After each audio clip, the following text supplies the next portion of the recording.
doctors won't tell you about megadosing creatine. After 50, what if one of the most popular supplements for younger athletes could actually make a real difference after 50? And what if megadosing creatine isn't as extreme or as necessary as it sounds? Today, we're diving into what really happens when older adults start increasing their creatine intake, separating the hype from what actually holds up in real life. We'll break down the real benefits, clear up some common myths, and look at how creatine can impact strength, energy, and overall quality of life as you get older. Because this isn't just about lifting heavier weights, it's about staying active, feeling capable, and maintaining independence over time. There's a lot of confusing information out there, especially when it comes to dosing and safety, and it's easy to assume that more is always better. But is that actually true? Or is there a smarter, more effective approach that people are overlooking? If you've ever been curious or even skeptical about creatine for older adults, this is where things get interesting.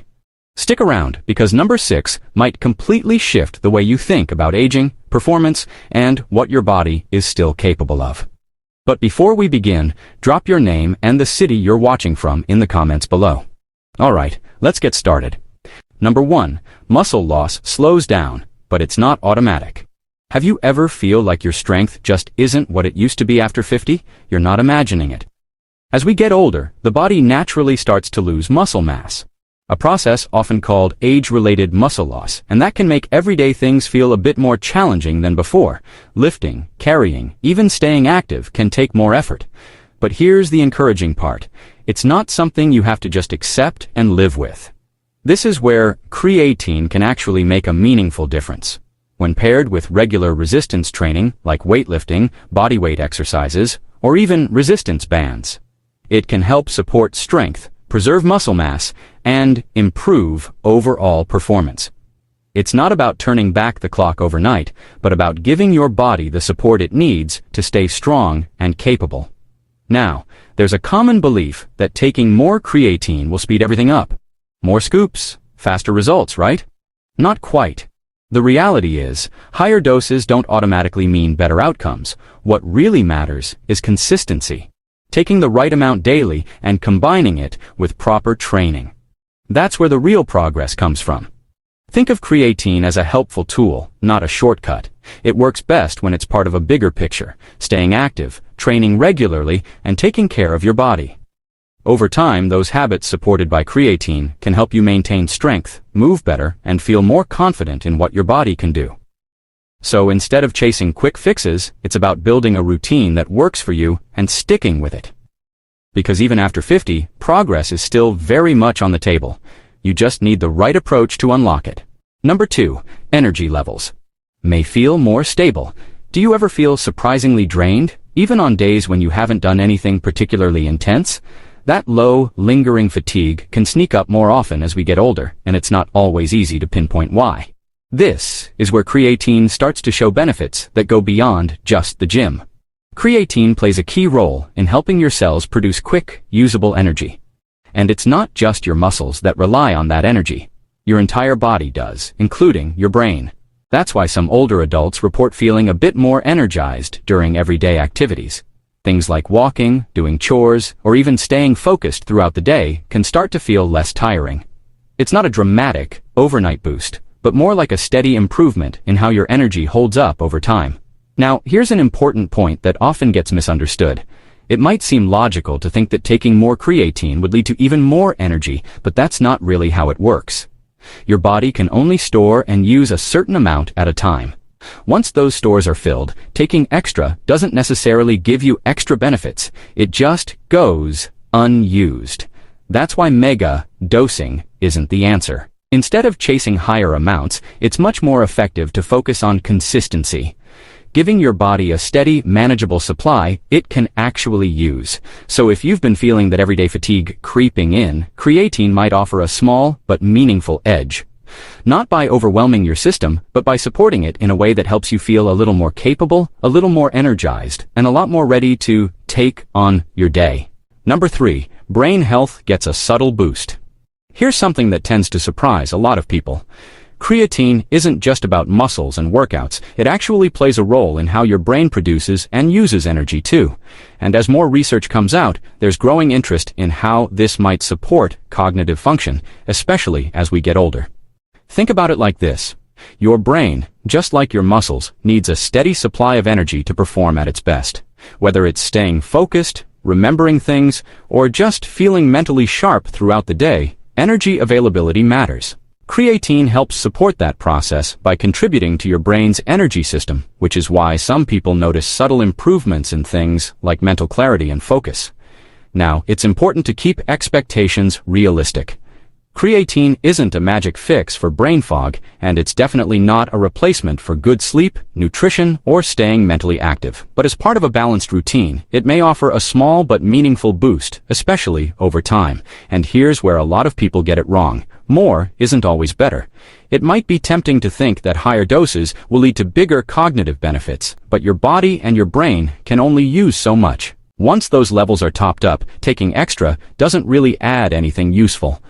That's why balance is so important. A moderate, consistent approach tends to work best, giving your body what it needs without overdoing it.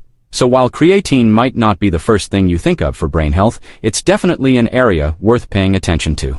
Sometimes it's the small, steady improvements that make the biggest difference in how you feel day to day. Number 4, joint and exercise comfort improves indirectly. Does moving around sometimes feel a bit more effortful than it used to? Maybe getting up from a chair, climbing stairs, or even finishing a workout feels just a little heavier than before. That's a common experience as we get older, and while creatine isn't a direct fix for joint issues, it can still play a surprisingly helpful role. Here's how. When your muscles get stronger, they're able to take on more of the workload that would otherwise stress your joints. Think of your muscles as a support system. When they're stronger and more capable, they help stabilize your movements and reduce unnecessary strain. Over time, this can make both workouts and everyday activities feel smoother, more controlled, and less taxing overall. Now, it's important to be clear about one thing. This benefit doesn't come from creatine alone. It's the combination of consistent training and supplementation that makes the difference. Resistance exercises, whether it's weights, bands, or bodyweight movements, help build that strength, while creatine supports your ability to perform and recover. Together, they create a solid foundation for better movement. And just like with other benefits, more isn't always better. Taking excessive amounts of creatine won't magically improve how your joints feel. Your body can only use so much, and going beyond that doesn't add extra advantages. So if movement has been feeling a bit tougher lately, the goal isn't to rely on shortcuts. It's to build strength in a smart, sustainable way. With the right approach, supported by creatine, you may find that things start to feel a little easier, a little smoother, and a lot more manageable over time. Number 5. Water retention is often misunderstood. Worried about bloating when taking creatine? You're definitely not alone. That's one of the most common concerns people bring up. And to be fair, there's a bit of truth behind it. Creatine does draw water into your muscle cells, especially when you first start, or if you're taking higher doses. For some people, that can feel like a slight bloated or full sensation in the beginning. But here's the important part. This isn't the kind of bloating you might be thinking of. It's not water sitting under your skin or around your stomach. It's actually water being pulled into your muscles. In fact, that's part of what helps your muscles look fuller and more pumped. So while it might feel a little unusual at first, it's actually a sign that creatine is doing what it's supposed to do. For most healthy individuals, this effect is completely harmless and usually temporary. As your body adjusts, that bloated feeling often fades, and things start to feel more normal again. Staying well hydrated can also make a big difference in how comfortable that transition feels. Now, here's where things can go wrong. Taking excessively high doses, what people sometimes call megadosing, can amplify that bloated feeling and make it more noticeable or uncomfortable than it needs to be. More isn't always better, and in this case, it can actually work against you. A steady, moderate approach tends to be the sweet spot. It gives your body what it needs without overloading the system. So if bloating is something you're worried about, the key isn't to avoid creatine altogether. It's to use it in a balanced, consistent way that works with your body, not against it. Number 6. Kidneys. The biggest concern and the biggest myth. Let's talk about the concern that comes up the most. Kidney health. If you're over 50, it's completely understandable to be cautious about anything new you put into your body, especially a supplement like creatine. There's a lot of mixed information out there, and it can be hard to know what's actually true. Here's what the current evidence suggests.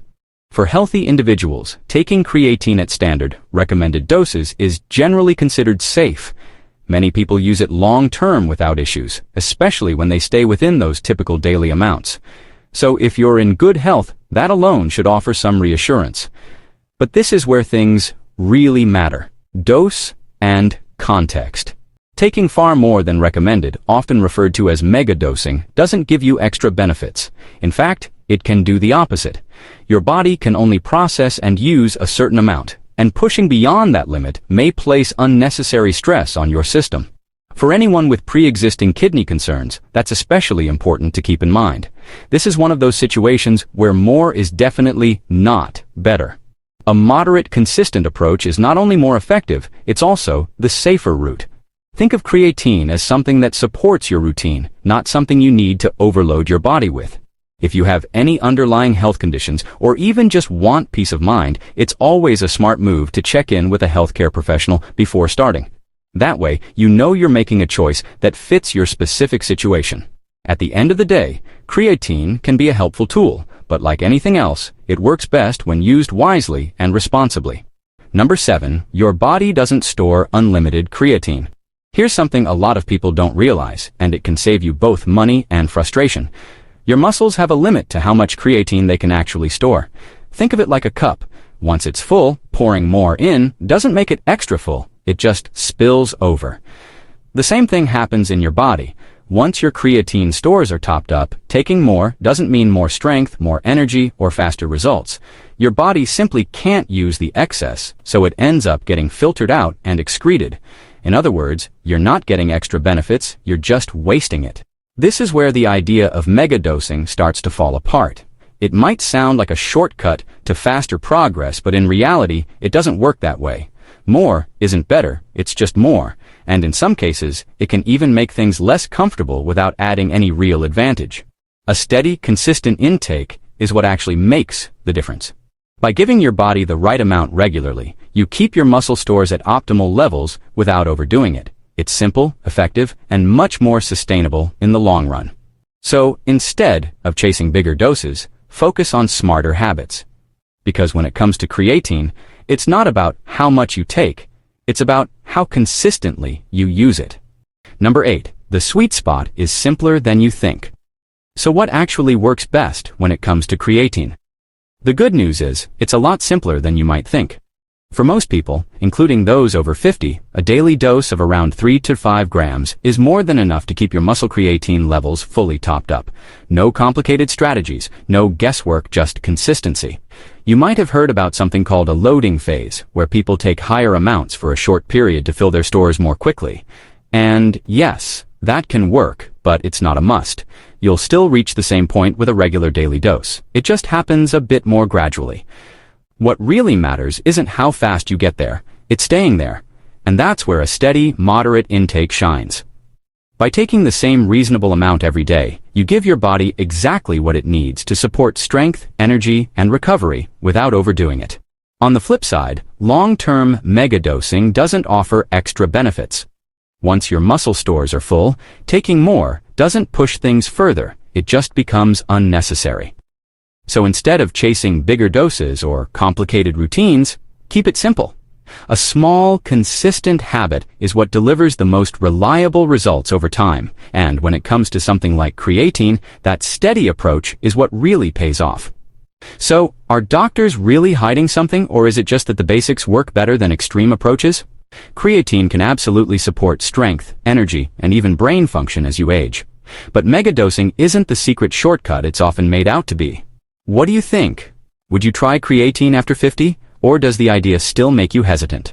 Drop your thoughts in the comments, and if you want more no-nonsense breakdowns like this, don't forget to like and subscribe.